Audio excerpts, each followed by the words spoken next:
Amazon is the second most valuable company in the world, with a valuation of just over $1 trillion. What started as a modest book merchant became the biggest success from the late 90s dot-com boom. Now its founder, Jeff Bezos, is the wealthiest man on earth, and it seems he is poised for world domination. But what is the company's value beyond its massive stock market price? Today, we're answering the question, how much is Amazon worth? Investing in itself has been a core tenet of Amazon's business, and it doesn't show signs of flagging. The company has held fast to its "It's always day one" mantra, which Jeff Bezos introduced back in the 90s. I'm Jeff Bezos. I'm the founder of Amazon.com. Amazon's internal investments also keep its tax bill down, saving the company money. While we don't know exactly what Amazon pays in taxes, various estimates suggest its rate is low thanks in part to its huge investments in its business. What we do know is that its taxes have provided plenty of fodder for presidential candidates like Joe Biden, who's mentioned it on his campaign, and Elizabeth Warren, who included the company as an example in her new corporate tax proposal. President Donald Trump has also harangued the company for not paying enough in taxes. Amazon has responded that it's simply paying what the government says it owes, and the end result is that they are keeping plenty of profit for themselves. They made $280 billion in sales in 2019, $232 billion in 2018, $177 billion in 2017, and $123 billion in 2016. That is a huge year-on-year increase, and with the company's policy of reinvestment, it seems poised to make much more in the coming years. This results from Amazon's rock-solid corporate statistics. More than 100 million people subscribe to their Amazon Prime program, and $1,400 is the average spent by Amazon Prime members each year. Considering that Amazon had only 1.5 million customers in its first year, this is massive growth. And these customers are not shopping for a single item. Amazon shipped over 5 billion items worldwide in 2017. Net income is the amount that a company makes after accounting for costs and taxes. Amazon's net income was $10 billion in 2018 and $3 billion in 2017. Of course, Amazon sells numerous products now, and Amazon Prime is a huge source of new movies and series like The Man in the High Castle and Transparent. And Amazon's CEO is a massive Trekkie. Bezos even made a surprise cameo in the 2016 film Star Trek Beyond.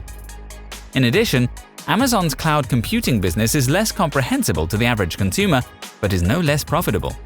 Amazon Web Services made a $25 billion profit in 2018 alone. Though this only represents 11% of its total profit, web services are poised to become a huge moneymaker in the coming years. It still makes the vast majority of its profit in North America, but it is expanding all across the globe at a mean rate.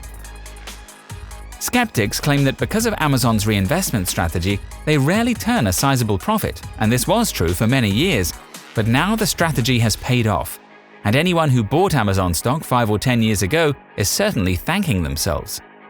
In 2010, the price was hovering around $100. Now, only 10 years later, it is closer to $1,700, meaning that an investment would have increased by 1,700%.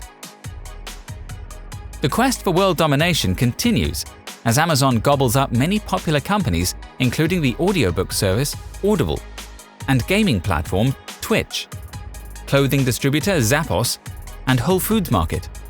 The purchase of Whole Foods was unsettling to many of Amazon's competitors because it represented its first major move into brick-and-mortar stores. Traditional retailers like Target and Walmart have struggled to keep up with the behemoth, and many other once ubiquitous stores like Borders Bookstore and Macy's have either closed completely or reduced locations dramatically. Either way, it seems like Amazon may be responsible for the majority of purchases someday, even though it has some very vocal critics. Its detractors bring up the fact that Amazon treats its workers poorly and pays them below the living wage. The Guardian wrote a massive expose about how Amazon exploits its workers and fights trade unions. Although they raised their minimum wage to $15 an hour, they quietly reduced workers' benefits to make up the difference. Then there's the environmental issue. Sending packages individually instead of in bulk has a huge footprint, and Amazon's legendarily overpackaged products create an excess of waste.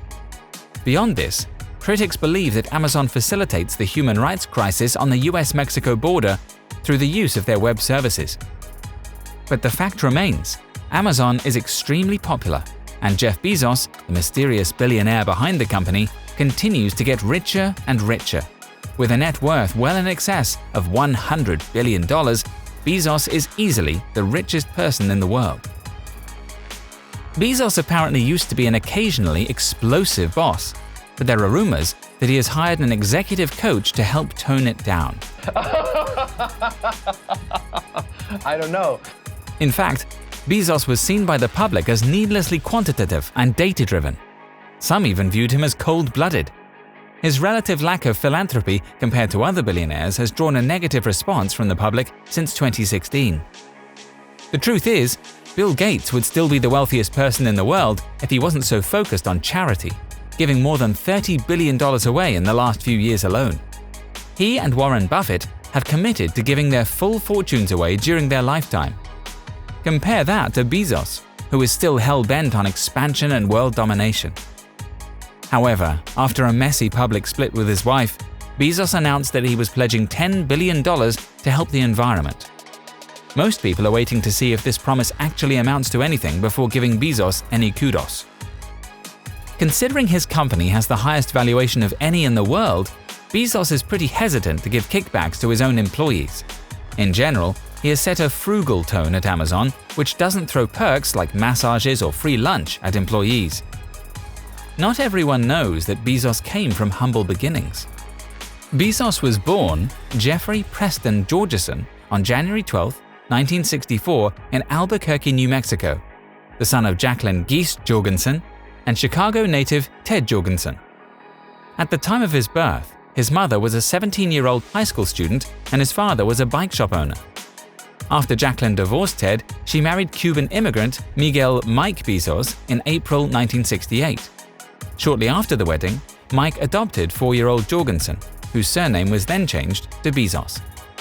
During this time, money was tight, but Bezos' parents instilled a work ethic in him that has brought him success in the business world. In the end, he is just one of almost 800,000 employees that bring Amazon to life every single day.